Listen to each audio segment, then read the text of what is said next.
ఈ రోజే డౌన్లోడ్ చేయండి. మీ ఫేవరెట్ షోస్ చూడండి.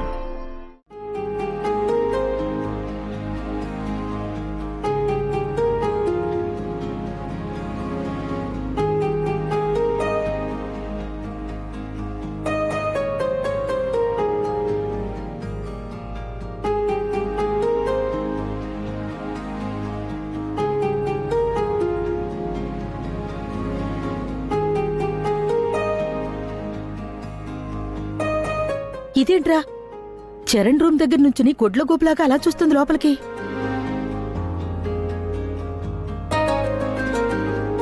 చరణ్, నా మాటకి నువ్వు పడటం లేదు. నా టచ్తో నిన్ను పడేస్తాను.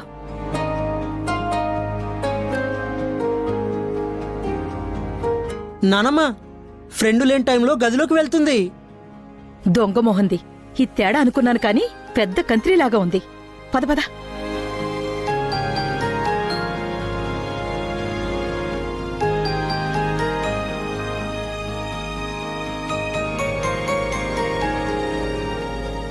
నానమ్మా, చేతులు అలా చాచి వెళ్తుందేంటి? హా, చెవులు పూలు పెట్టడానికిరా వేదవా. నీకర్థం కావట్లేదా? వాణ్ణి వెనక నుంచి పట్టుకుని టచ్తో పడేద్దామని ప్లాన్ వేస్తున్నట్టుంది. సుప్పనాద్ది. అది అన్నయ్యని పడేయటం కాదు, దాన్ని కింద పడేద్దాం. చెప్తానుండు.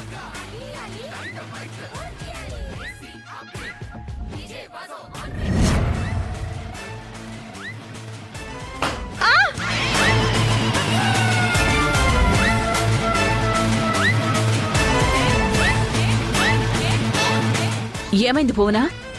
తెలియట్లేదా ఏంటి? కింద పడింది. నడ్డేమైనా విరిగిందా అమ్మా?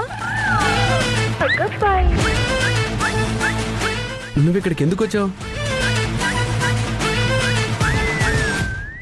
అమ్మా, అంటే అది మ్యూజిక్ ప్రాక్టీస్ చేయడానికి నిన్ను సపోర్ట్ చేయమని ఆంటీ చెప్పారు కదా, అందుకే వచ్చాను. అందుకొచ్చిందానివి పిలిచి రావచ్చు కదా.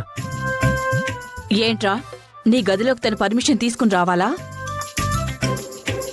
అయితే బోవనా అనుకోకుండా పడలేదు మమ్మీ. పాట నేర్పిన గురువు గారికి పాద నమస్కారాలు చేయడానికి కింద పడి ఉంటుంది. అంతే కదా బోనా? బావగారు, మీ టాలెంట్ అంతా ఉపయోగించి తనకి ట్రైనింగ్ ఇవ్వాలి. వచ్చే మ్యూజిక్ కాంపిటీషన్లో ఖచ్చితంగా తను గెలవాలి. హచ్!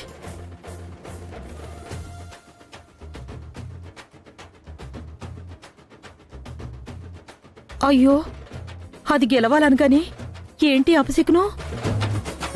వాళ్ళది మీ జనరేషన్ కాదులేండి తుమ్మితే అపశకునం అనుకోవడానికి. చరణ్, తనని బాగా ట్రైన్ చేయరా. అలాగే మమ్మీ.